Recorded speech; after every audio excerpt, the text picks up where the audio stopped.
Bonjour à toutes et à tous, bienvenue à ce nouvel épisode des balados de l'Institut d'études anciennes et médiévales de l'Université Laval.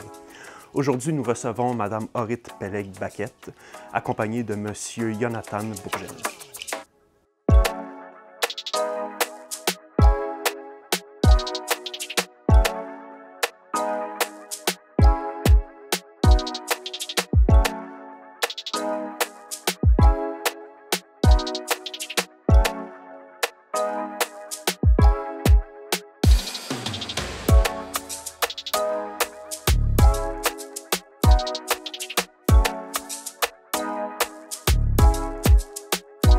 Let's start it now. So, Mrs. Peleg-Barkat, who are you and what's your area of expertise? First of all, thank you for the invitation. I'm very happy to be here. I'm currently the head of the Classical Archaeology sub-department at the Institute of Archaeology at the Hebrew University of Jerusalem.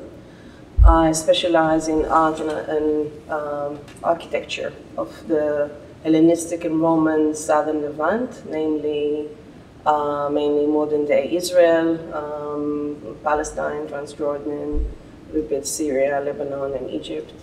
But the main focus of my work has been, in recent years, the architecture and art of King Herod and the Hasmoneans that were rulers of Judea before him. And we're here today to speak about Herod. That's great. I'm going to ask you the same question, Mr. Bourgel. Basically, who are you and what's your area of expertise? I'm a historian of the Second Temple period. Means about the time of Jesus, the history of the Jews at the time of Jesus, and I've dealt as well with Herod, so I'm very happy to have the opportunity to discuss here with Orit, who's a well-known scholar about this subject. That's great. So let's jump in. Basically, who is King Herod? King Herod is a client king of not very big kingdom in the Eastern Mediterranean, namely modern-day Israel, more or less. This region was situated in the periphery of the Roman Empire, the border with the Parthians, later on the border with Arabia. But it is well situated in a very strategic point connecting Asia, Africa, and Europe. So it's an important junction for every empire in the region and for the Roman Empire as well. So King Herod was, as I said, he wasn't an independent king. He was a king under the patronage of the first emperor, Octavian, later on Augustus. He was born around 73 BCE. We don't know exactly where he was born, but we know that he has, despite the fact that he is ruling over a Jewish, it's a multi-ethnic community, but mostly the big majority is of Jewish people. His background is a bit different. His father comes from a family of Idumean converts. Idumea was a region south of Judea in the Persian and Hellenistic period. And his mother is actually an Nabatean princess coming from southeastern Jordan. And his family, despite the fact that he was not part of the Jewish elite, his family was well connected with the ruling family, the Hasmoneans. His grandfather Antipas was the ruler, or he was appointed to be in charge of the region of Idumea, already under Alexander Jannaeus, the Hasmonean king, in the beginning of the first century BCE. His father, Antipater, was later on closely connected with Hyrcanus II, again, the Hasmonean king. And later on, through a very tumultuous period of the Roman conquest of Judea in 63 BCE by Pompey the Great, and later on during the civil war within the late Roman Republic, when power shifted from Pompey to Caesar, and then to Cassius and Brutus, and then to Mark Antony, and later on to Augustus. Herod managed to maneuver, and with his shrewd political senses, eventually to keep his close connections with the Romans, and that was the reason why he eventually was appointed king over Judea by the Roman Senate, by Mark Antony and Augustus. All right. Do you have something to say about this? Actually, Herod is a well-known figure, probably thanks to Matthew, the Gospel of Matthew, who describes Herod as a cruel ruler. According to Matthew, Herod planned to kill Jesus, the infant, by killing all the young children in the area of Bethlehem. But the fact is that when you read our main source on Herod, that is Josephus, you realize that Herod was a puzzling figure, a very shrewd leader who managed to navigate through a troubled period of civil wars in the Roman world, and who managed to consolidate his power and to promote his political interests, in particular through his construction program. I think therefore you're here to discuss about the reflection of the reign of Herod in his constructions. So I think that's a very important side of the talk we should have today. Yes, so indeed Herod is a well-studied historical figure. And the reason for that is that we have a very detailed description of Herod in Josephus, both in Antiquities and the Jewish War. But luckily we have not just the detailed description of his deed, but also of the buildings that he had left, because Herod was one of the greatest builders in the Eastern Mediterranean ever. And you cannot come to Israel without seeing some of the remains. If you go to the coastline, you would see his city, the new harbor, the city that he built at Caesarea Maritima. If you would go to the Judean desert, you will see his magnificent palace at Masada. In Jerusalem, he rebuilt the temple and expanded the temple platform. So if you go today to the old city, you see the Haram al-Sharif, the Temple Mount. This was initiated at least by King Herod. So his buildings are all over throughout the region, and we know from Josephus that he also built and donated funding and initiated constructions outside of his realm, in Syria, in the Aegean Islands, and so forth. And it is interesting to try and understand why does he need, like he has 2 palaces at least on Masada, 3 in Jericho, 1 in Samaria, 1 in Caesarea, 2 in Jerusalem. Why did he have to build so many palaces? Why did he have to build so much? And probably part of it is his personality, but also he used the constructions in order to legitimize his rule. So as I said before, he was not part of the former dynasty that was, the Hasmoneans were high priests, and they eventually became also kings of the Jewish nation, of the Hasmonean state. Herod was very far from that line, and he had to, he used his building program, first of all, to base his rule and make sure that the Roman patronage still thinks of him as a legitimate ruler of Judea. So to keep his good connections with Augustus and the Roman Empire, but then also to ease the Jewish people in Judea so they would not revolt against him, so they know that he would not change their traditions and eventually contribute to the temple itself. So in his palaces, we can see he works within many limitations of the Jewish tradition. Mm-hmm. For example, in that period, from the Hasmoneans onward, it is not accustomed to portray human figures and animals, so he cannot present statues of him all over the country. Of course, the Jews also would protest if he would build temples to Apollo or to Jupiter.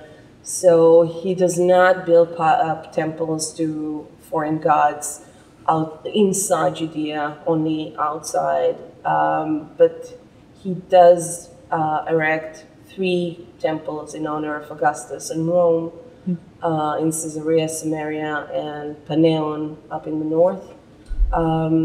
So he needs to keep a very steady line in order to maintain both his loyalty to his patrons but not to upset too much the Jewish population.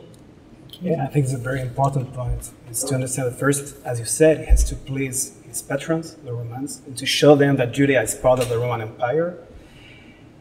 And it has to be stressed as well that within the boundaries of his kingdom live different populations.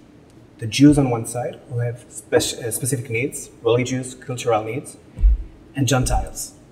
And Herod had to find a way to please everyone. And by using his constructions, actually he finds a very clever way to answer the needs of each population. That's what he does. But actually, a question that, do you think that the Jews accept this kind of agreement? Do Jews in Herod's time accept the fact that in the pagan parts of his kingdom, he builds pagan temples and Roman cities?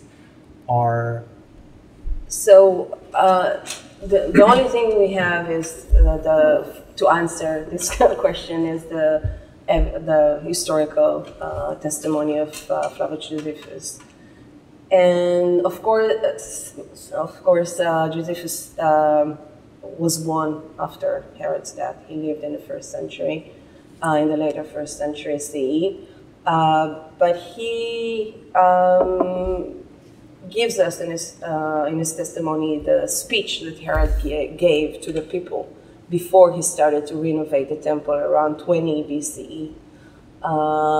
And he explains there, and I guess this is sort of an apologetic, that even if this is not exactly the speech that Herod gave, then it would be a similar one. He explained to the Jewish people of Jerusalem that all the things he had done before, that is, building the temples for Augustus and Rome in all those Gentile cities, and even in Jerusalem, although there was no temple for Augustus, there were games in the Hippodrome and the amphitheater in honor of Augustus. So he explains that he had done all of that, so now he can finally, to ease and please the Romans, and now he can turn to the really important thing, and that is to rebuild the temple. Because when the newcomers from Babylon rebuilt Solomon's temple, they had very modest means to do that, and the new temple was not as magnificent as Solomon's temple. And the Bible recounts how the elders who still remembered Solomon's temple cried when they saw the new temple.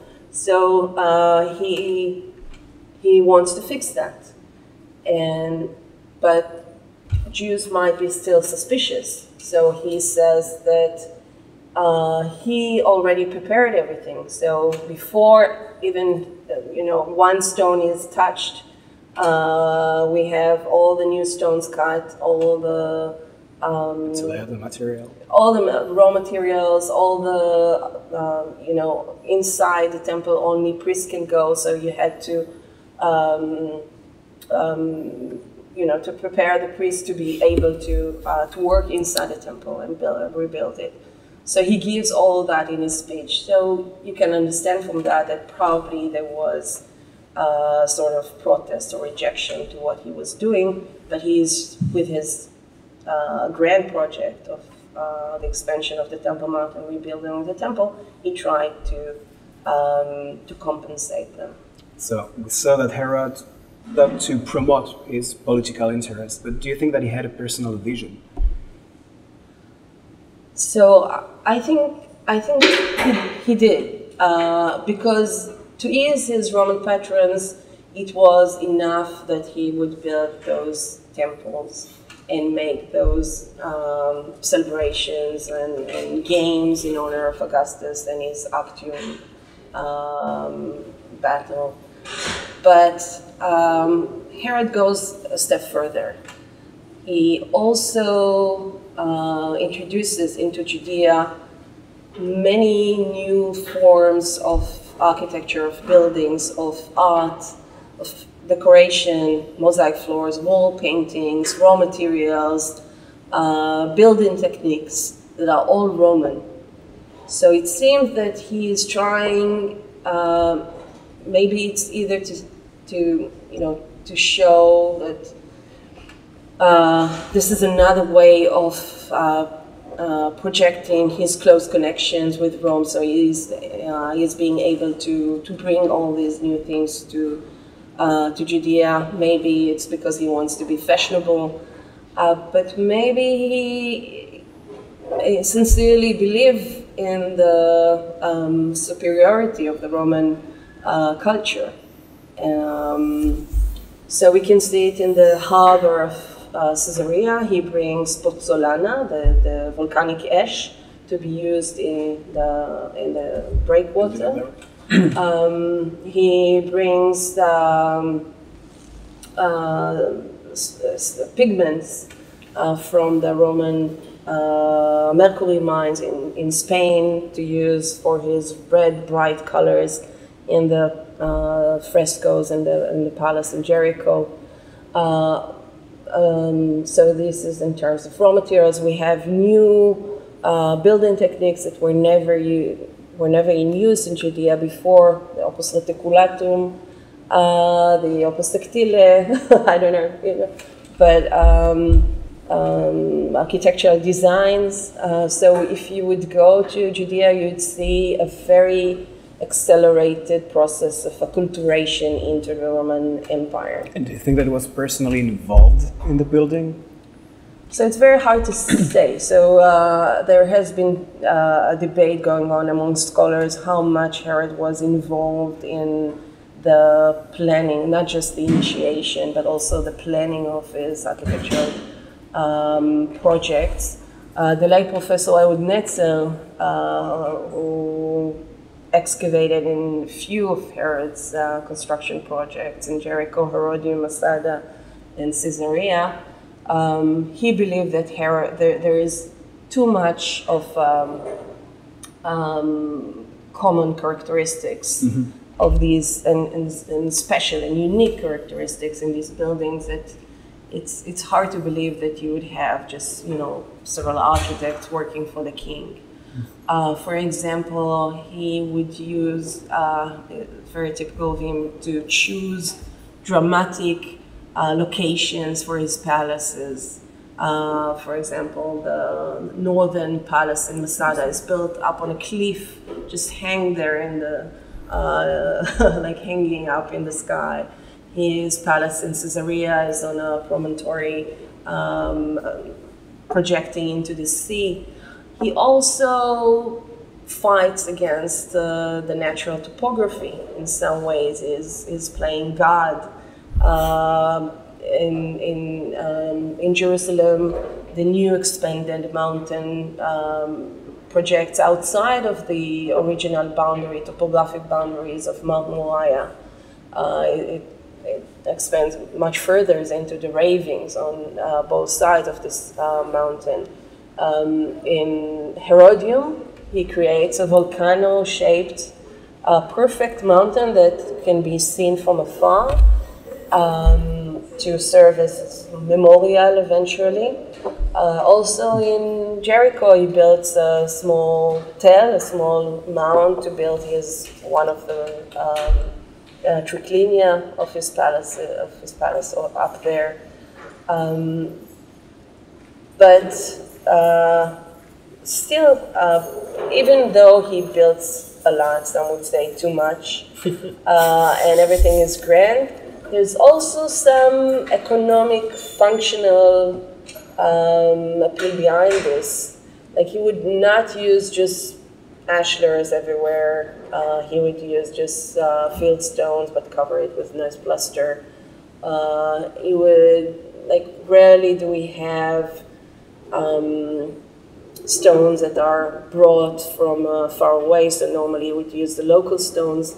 And also many times, we can see very nicely at Hérodion and other sites, he would, his artisans, the people who worked for Herod's construction project, they had to carve dozens of Corinthian capitals and Ionic capitals. And this was time-consuming. So you can see that they would carve just half a capital. The uncarved part would be in the shade. So only if you really looked, you would see that it's not finished. And only the half that is facing the garden, or you could see it easily, that would be fully carved.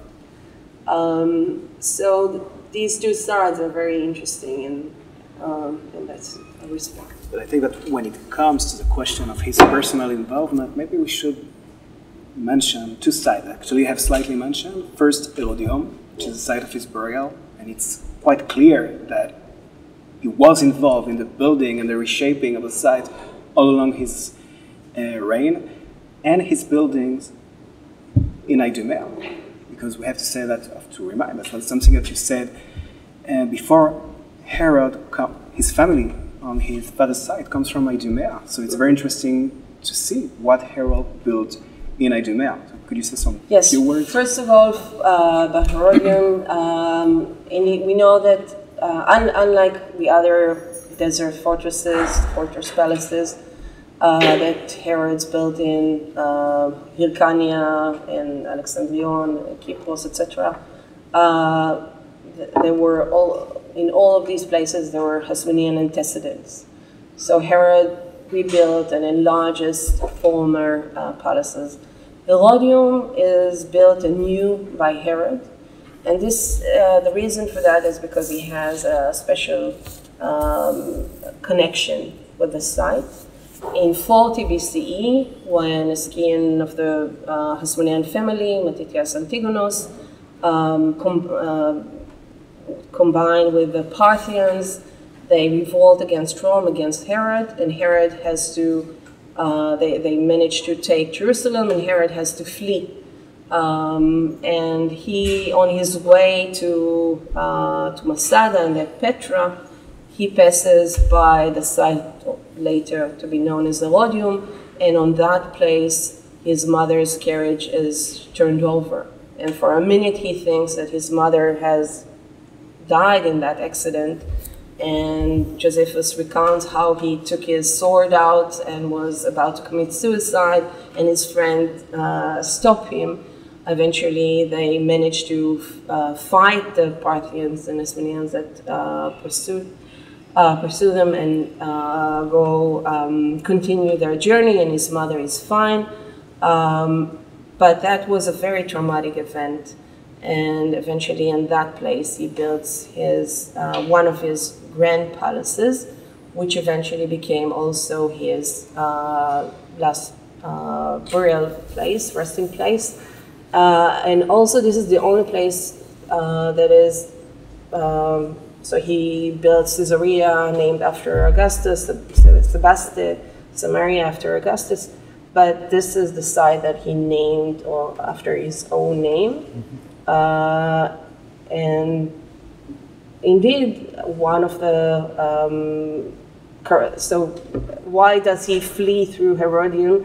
Because Hérodion is on the borderline between Idumea to the south and Judea to the north. So he seeks, and Masada is also part of Idumea, so he seeks help within the territory of his forefathers, where he thinks he might have more sympathy to his cause and he can get some assistance. Hérodion is an important site in Idumea.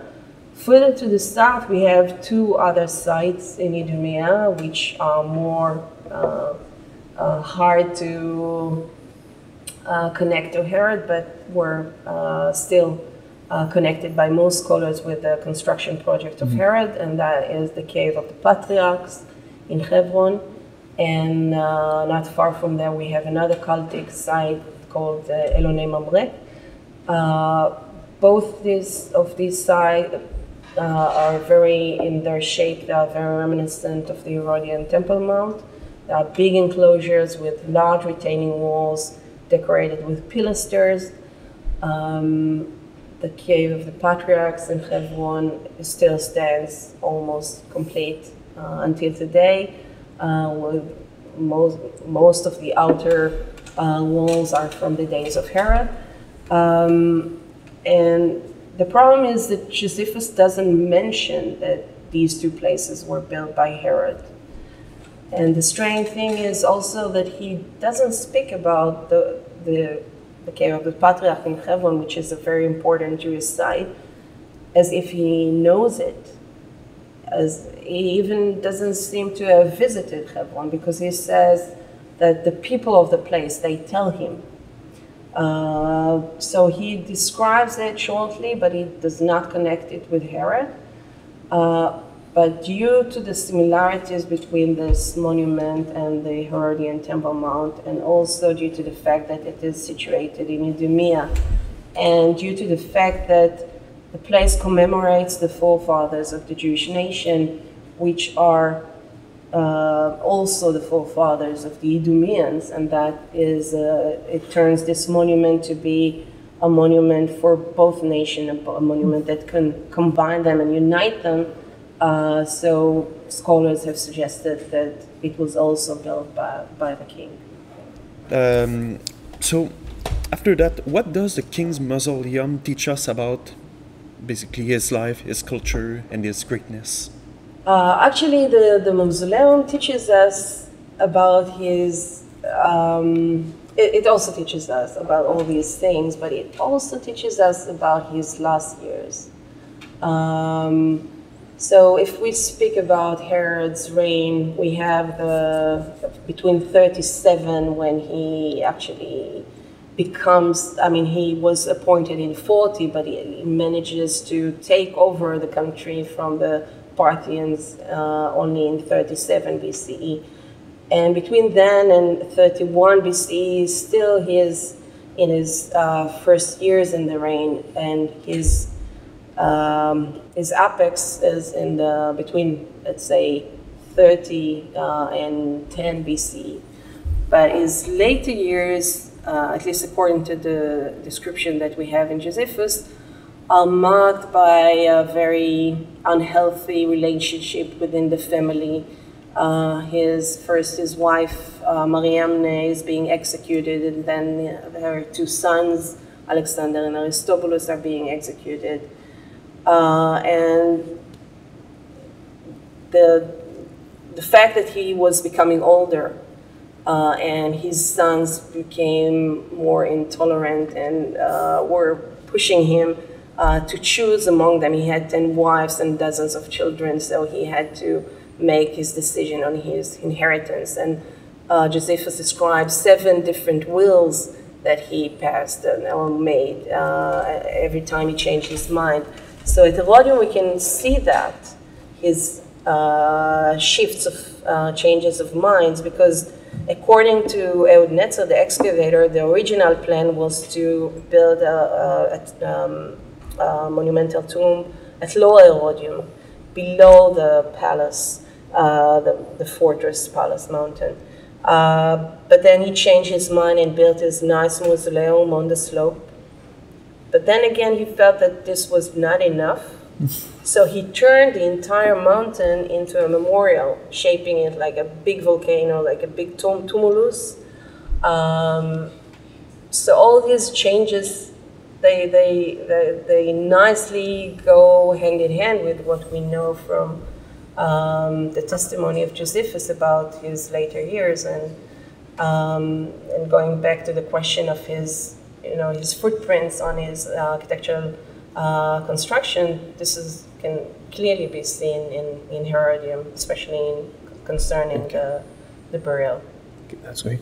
Do you have something say about? I think that Hérodion is maybe the best example. It's a reflection of his life, of his reign, from the very building of the site, which is a fortress, in order to protect himself because of the traumatic events of 40 BCE, when he has to fly from Jerusalem and he's looking for a fortress to get some protection. And then it's very interesting to see how the site evolves, how he reshapes the site all along his reign till the very end. And then he covers part of the construction that had to be done in order to erect the mausoleum. So it's it's his legacy. So it's very, I love the site. That's great. Beautiful site. That's great. So thank you so much. Thank you. Thank you. Thank you very much. You. Thank you, Orit. It was a pleasure to have you here. It was my pleasure to be here.